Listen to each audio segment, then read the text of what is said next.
Good morning, friend, and welcome to the lecture of gravitation. Today we will start with gravitation.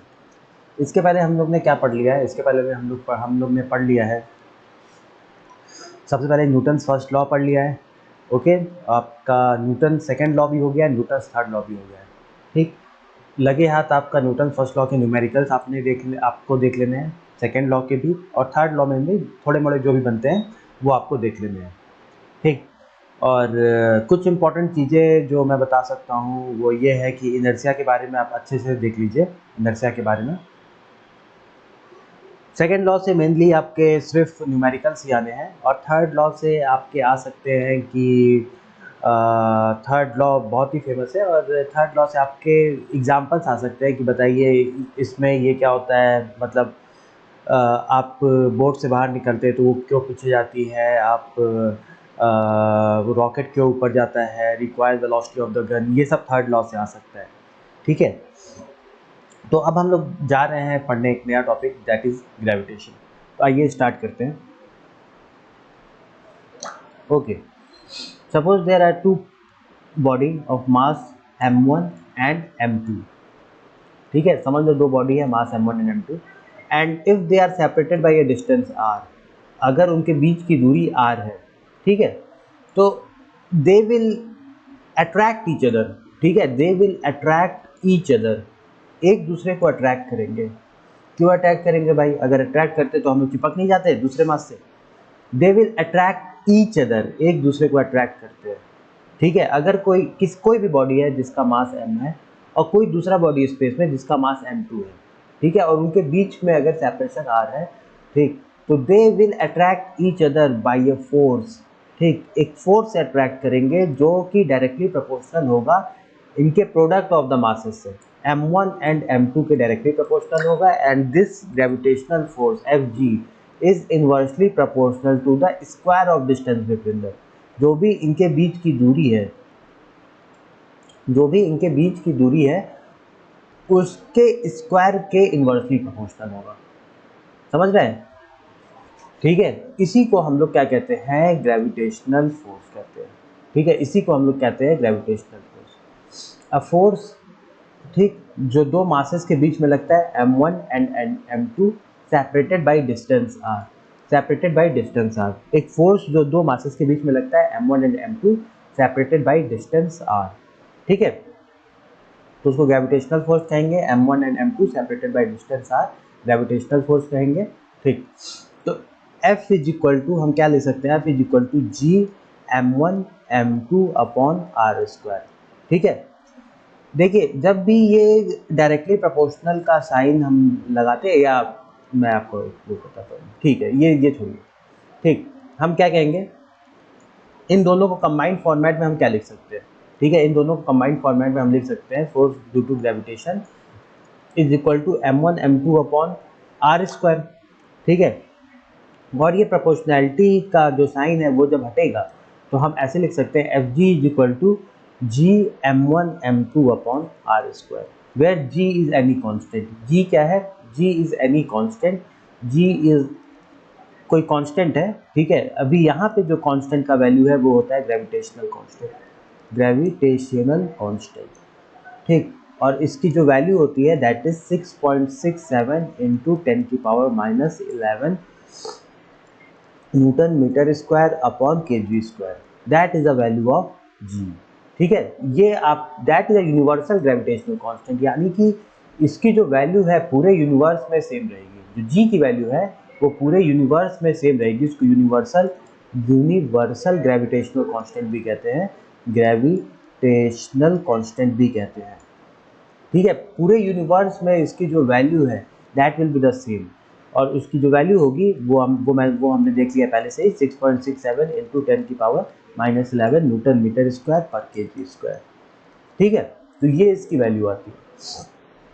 ठीक, तो अभी तक हमने क्या क्या देखा? अभी तक हमने देखा जो फोर्स होगा, ग्रेविटेशनल फोर्स होगा अगर कोई दो बॉडी है। ठीक है, कोई दो बॉडी है m1 m2, and if they are दो body m1 and m2, and if they are separated by distance r, तो they will attract each other. पहली बात तो है कि they will attract each other by a force. ठीक है, एक फोर्स से अट्रैक्ट करेंगे एक दूसरे को, जो जो फोर्स होगा that is directly proportional to the product of the masses. किसके डायरेक्टली प्रोपोर्शनल होगा? Product of the masses and inversely proportional to square of distance between them, square of distance between them, distance between them. ठीक है, ऐसा नहीं कि distance between them, square of distance between them, ठीक, उसके inversely proportional होगा। तो ये जो फॉर्मूला आता है इसको आपको रट लेना है। क्या फॉर्मूला है? एक बार नीचे फिर से देखते हैं। F is equal to G m1 m2 upon are square, r is a, ठीक है, फिर से यहाँ पे लिख देते हैं, this is called force, gravitational force आप कह सकते हैं, ग्रेविटेशनल फोर्स, यानी कि अट्रैक्टिव फोर्स, क्योंकि वो हमेशा अट्रैक्ट करेगी। ठीक है, what is this? This is a universal gravitational constant. What is this?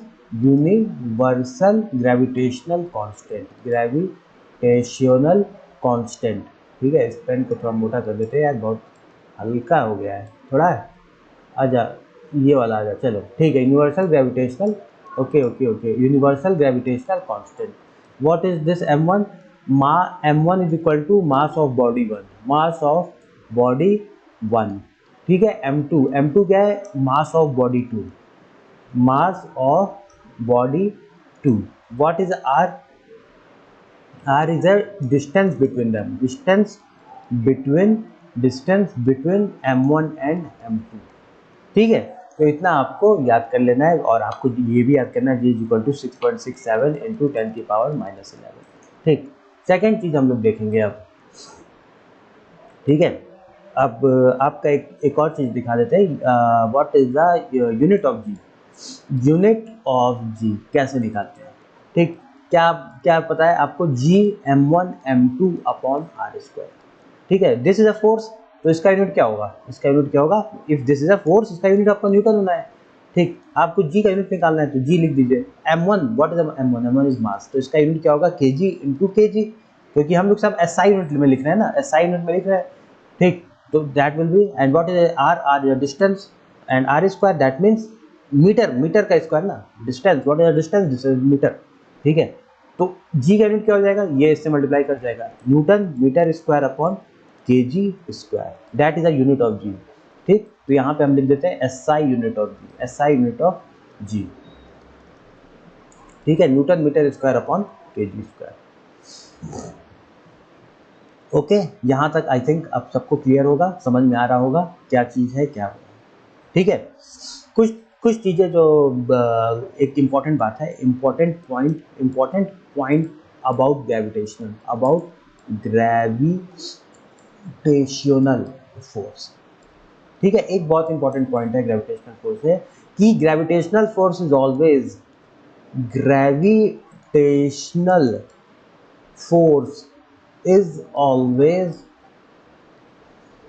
ठीक है, हमेशा क्या होगी? अट्रैक्टिव फोर्स है, हमेशा अट्रैक्टिव रहेगी। ठीक है, it is never repels, attractive force. ठीक, इन इसके विपरीत, ठीक है, हमने क्या देखा था कि इलेक्ट्रोस्टैटिक फोर्स और मैग्नेटिक फोर्स जो है, ठीक है, इलेक्ट्रोस्टैटिक या मैग्नेटिक फोर्स जो होते हैं वो क्या रहते हैं? आइदर अट्रैक्टिव और रिपल्सिव, आइदर अट्रैक्टिव और रिपल्सिव, आइदर अट्रैक्टिव और रिपल्सिव, और रिपल्सिव। ठीक, तो ये आप समझ रहे हैं कि जब दो प्लस प्लस रहेंगे तो that will be the repulsive, and plus minus is equal to attractive. ठीक है, similarly north and south pole that will be repulsive, sorry, that will be attractive, and north that will be repulsive, और south on south that will be repulsive। ठीक है, तो इतना I think आपको पता ही होगा, या नहीं पता है तो इसको बहुत ज़्यादा ध्यान दो। ग्रेविटेशनल फोर्स जो भी होगा वो हमेशा एक अट्रैक्टिव फोर्स ही रहेगा, तो इस बात को बहुत ध्यान दे दो। ठीक है, दो बॉडी अगर दो मासेज हैं तो उनके बीच में हमेशा अट्रैक्टिव फोर्स लगेगा। ठीक, तो एक क्वेश्चन करते हैं, लेटर से कि एक क्वेश्चन है कि बॉडी है, लेटर से उसका मास 2 kg है, और दूसरी बॉडी है उसका मास लेटर से 5 kg है। ठीक है, बीच में मैं पढ़ा रहा था तो एक बंदे ने हमसे मुझसे सवाल पूछा। ठीक है, पढ़ाते हुए भी उसने सवाल पूछ दिया कि गुरुजी अगर आपने ऐसा बताया है कि दो बॉडी आपस में अट्रैक्ट करते हैं तो मैं उससे चिपक क्यों नहीं जा रहा हूँ, वो भी तो मुझे अट्रैक्ट कर रहा है। ठीक है, तो मैं उससे चिपक क्यों नहीं जा रहा हूँ? ऐसा ऐसा ऐसा होता तो मैं अपनी बगल वाली दीवार से चिपक जाता, इधर वाली दीवार से, इधर वाली दीवार से ऊपर जाके चिपक जाता, मैं तो स्पाइडरमैन बन जाता। ऐसा उसने बोला। तो मैंने बोला नहीं नहीं, रुको भाई, अभी बस तुम सुन लो। मैंने बोला अभी बस तुम सुन लो, अभी हम लोग क्या करेंगे, ग्रेविटेशनल फोर्स की वैल्यू भी निकालेंगे। तो हम लोग अब क्या कर रहे हैं, ग्रेविटेशनल फोर्स की वैल्यू निकाल रहे हैं। लेट अस से इनके बीच की दूरी 1 मीटर है, ठीक है, 2 किलो 5 किलो को तुमने रख दिया 1 मीटर की दूरी पे। निकालते हैं, देखते हैं कितना वैल्यू आता है। ठीक, कितना फोर्स एक दूसरे के लिए अप्लाई कर रहे हैं। तो जो भी फोर्स आएगा ना, ये इसको खींचेगा, ठीक है। ये जो 2 किलो है इसको 5 किलो को इधर खींचेगा, सिमिलरली 5 किलो भी 2 किलो को इधर खींचेगा। देखो दोनों, ठीक है। इसको अगर बॉडी ए कह दें, इसको बॉडी बी कह देते हैं, तो ये हो जाएगा force on B due to A, और ये हो जाएगा force on A due to B, ठीक है। तो देखो दोनों मैग्नीट्यूड वाइज, एक इसको निकालने से पहले थोड़ा सा समझ लो ना, ठीक है। Magnitude wise, magnitude wise both F A B and F B A is same magnitude wise दोनों सेम है, दोनों की वैल्यू सेम आएगी। बट ठीक है, but they are not the same force, because force is a vector quantity and vector quantity has a direction। ठीक, अगर ऐसे कोई बोल देता है एफ ए बी वैक्टर के फॉर्मेट में is equal to F B A, तो तुम कहोगे no no this is wrong, no this is wrong, ठीक है। क्या कहोगे, ये रॉन्ग है, रॉन्ग, WRONG। बस मैग्नीट्यूड सेम है, लेकिन सिंस एफ ए बी का डायरेक्शन ये है और एफ बी ए का डायरेक्शन ये है, so force are not equal. Magnitude is same but force are not equal, ठीक है। सेकेंड चीज हम लोग आते हैं, मैग्नीट्यूड वाइज बोला था। सेकेंड चीज हम यहाँ पे तुम्हें यही बताने वाले थे। अब हम लोग आते हैं, जो हम लोग निकाल रहे थे कि एफ ग्रेविटेशनल फोर्स क्या निकालेंगे, F G is equal to GM1M2 upon are square. What is the distance between the 1 metre ना, तो नीचे तो बहुत अच्छी वैल्यू आ गई। F G is equal to G 6.67 into 10 की पावर -11 लिख दो, और यहाँ पे लिख दो m1 की वैल्यू 2 लिख दो, और m2 की वैल्यू 5 लिख दो, अपॉन क्या कर दो 1 का स्क्वायर कर दो। तो तुम्हें वैल्यू आ गई ना, यहाँ पे क्या वैल्यू आ गई, दैट इज 6.67 इंटू 10 की पावर -11। अरे यार -111 हो गया, इस एक हाँ, 10 की पावर -11 इंटू 10, ठीक। तो दैट विल बी 6.67 इंटू 10 की पावर -10 न्यूटन। अरे यार ये क्या हो गया, इतना कम फोर्स, इतना कम फोर्स, ठीक है। बच्चा कहने लगा सर इतना कम फोर्स, ठीक। अगर 1 किलो का अरे 100 ग्राम का ऑब्जेक्ट अगर तुम अपने हाथ पे उठाते हो, 100 ग्राम का ऑब्जेक्ट तुम अपने हाथ पे उठाते हो, 100 ग्राम का ऑब्जेक्ट अगर तुम अपने हाथ पे उठाओगे ना, तो तुम्हें 1 न्यूटन का फोर्स लगाना पड़ेगा, ठीक है। समझ में आ रहा है कि नहीं, ठीक। देखो समझ लो ये तुम्हारा हाथ है, ये समझ लो ये तुम्हारा हाथ है, ठीक। अपने हाथ पे तुमने 100 ग्राम उठा लिया, 100 ग्राम उठा लिया, तो तुम 1 न्यूटन का फोर्स, समझ लो तुम 1 न्यूटन का फोर्स लगा रहे हो। और ये कितना फोर्स है, ये कितना फोर्स है, एफ जी 1 न्यूटन से बहुत कम, बहुत कम, ठीक। 1.1 2 3 4 5 6 7 8 9 एक, ठीक है, फिर 6 6 7, इतना न्यूटन है यार, बहुत कम है, 1 न्यूटन से भी बहुत कम। समझ लो, मिलीग्राम से भी बहुत कम चीज तुम अब जब अपने हाथ में उठाओगे तो इतना इतना फोर्स, ठीक है। मिलीग्राम तुम्हारे हाथ में लगा जाता है, पता भी नहीं लगता यार, मिलीग्राम माइक्रोग्राम उससे भी बहुत कम, समझ लो, तो इतना फोर्स है। तो यानी कि you are attracting everything and everything is attracting you, but force का मैग्नीट्यूड इतना कम है ना कि हमें पता ही नहीं लगता है, हमें पता ही नहीं लगता है यार कितना फोर्स चल रहा है। चलो अब देखते हैं। अरे बाप रे, अर्थ, आप सर गुरु जी आपने बोला था कि अर्थ तो खींच लेती है, तो अर्थ कितना फोर्स लगाती है, ठीक है। हम तो एक दूसरे को नहीं खींच पा रहे हैं, तो अर्थ खींच लेती है, तो अर्थ कितना फोर्स लगाती है, आपने ये भी बोला। मैं बोला हाँ, मास ऑफ द अर्थ देखो बहुत ज़्यादा है ना, मास ऑफ द अर्थ। चलो उस पर एक वो कर लेते हैं, ठीक। चलो ठीक है, तो लेट अस से कि ये अर्थ है और ये बॉडी है 1 किलो का, 1 किलो का बॉडी है, अर्थ के सरफेस पे ऐसे रखा हुआ है। कैसे रखा हुआ है, ठीक, ऐसे रखा हुआ है। ये गोलाकार तुम्हारा अर्थ है, ये तुम्हारा सेंटर ऑफ है। ठीक, यहाँ पे जो दूरी होगी ना, ठीक है, जब इतना बड़ा ऑब्जेक्ट होता है जो दूरी होती है वो सेंटर से नापी जाएगी। ये तो आर ई हो गया तुम्हारा, आर ई मतलब रेडियस ऑफ द अर्थ, ठीक है। और इसका मास तुम्हारा एम ई हो जाएगा, M E is equal to mass of the earth, mass of earth, और यहाँ लिख देते हैं radius of earth, radius of earth, ठीक है। तो अर्थ क्या करेगा, इसके ऊपर फोर्स लगाएगा, कहाँ की तरफ फोर्स लगाएगा, नीचे की तरफ। क्या क्या होगा, एफ जी, जो नीचे की तरफ फोर्स लगाएगा वो एफ जी होगा, ठीक है। 1 किलो वाला भी इसको अपनी तरफ खींचेगा, उसका भी फोर्स सेम रहेगा, लेकिन हम लोग एक ही निकालेंगे कि अर्थ इसको कितने से खींच रहा है। तो हम लिख देते हैं F G is equal to G m1 m2 upon are square. ये तो हमारा भाई फॉर्मूला है, तो हमने लिख दिया बराबर बराबर जी, ठीक है, mass of the object, mass of the earth upon radius of the अर्थ का होल स्क्वायर। और मास ऑफ द ऑब्जेक्ट कितना दिया है, मास ऑफ द ऑब्जेक्ट कितना दिया है, mass of the object is equal to 1 kg, ठीक है। एमओ क्या है, mass of the object, that is 1 kg ना, यही ये जो अर्थ के सरफेस पे ऐसे रखा हुआ है वो 1 kg है, ठीक। तो हम यहाँ पे करेंगे 6.67 इंटू 10⁻⁻11, जी की वैल्यू रख दी है हमने basically, into mass of the object 1, mass of the earth, what is the mass of the earth, that is around 6 into 10⁻24, ठीक है। मैं थोड़ा सा अगर वो हो रहा हूँ तो मैं एक बार देख लेता हूँ, ठीक है। तो मास of the earth is around 6 into 10⁻24 kg divided by radius of the earth is 6400 kilometres, ठीक है। Radius of the earth is 6400 kilometres, तो दैट विल बी 6400 किलोमीटर है ना, radius of the earth. What is the radius of the अर्थ, ठीक, मैं यहाँ पे radius of the अर्थ बता दे रहा हूँ, that is equal to 6400 kilometre, that will be 6400 metre. Metre में इतना आ जाएगा, mass of the earth is 6 into 10⁻24 kg, ठीक है। तो हमने ये सब लिख दिया यहाँ पे 6400 किलोमीटर, इसको मीटर का होल स्क्वायर कर दिया, ठीक है। जब हम इतनी बड़ी वैल्यू को जब हम सॉल्व करेंगे ना, थोड़ा सा वो ले लेंगे, तो हमारा जो आंसर आएगा दैट विल बी 9.8 न्यूटन, यानी कि, ठीक है, दैट विल बी 9.8 न्यूटन।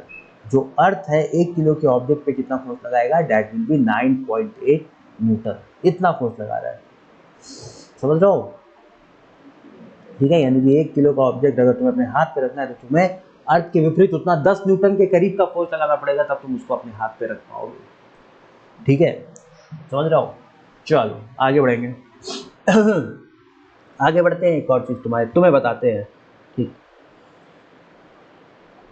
जैसे कि हम लोग क्या लिखते हैं, हम लोग F G is equal to G mass of the object mass of the earth upon are E का होल स्क्वायर, ये तो लिखते हैं ना, ठीक। क्या हम एफ जी को ये भी लिख सकते हैं, mass of the object into acceleration due to gravity, जिसको तुम स्मॉल जी से कहते हो, ठीक। स्मॉल जी यहाँ पे क्या है लिख दे रहा हूँ यार, कई बच्चे कहते हैं ना कि सर आप लिखते नहीं है ना, तो हमें समझ नहीं, लेकिन हम बोलते तो है ना, हाँ, कि बोलना तो समझते होगे, लेकिन ठीक है लिख देते हैं, acceleration due to gravity,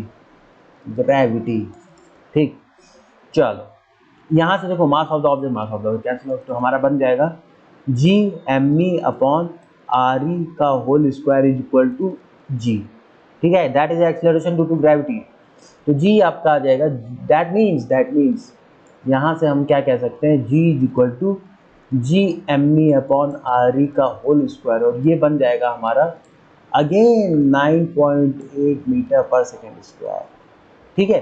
that is a constant, ये कांस्टेंट है, mass of the earth constant है, radius of the earth constant है, that will be 9.8 metre per second square, यही से हमारा वैल्यू ऑफ जी आता है, ठीक, 9.8 मीटर पर सेकेंड स्क्वायर। इस चीज को तुम क्या कर लो, रट लो पूरी तरीके से, याद कर लो, एक्सेलरेशन ड्यू टू ग्रेविटी जिसकी वैल्यू होती है 9.8 मीटर पर सेकेंड स्क्वायर, समझ जाओ।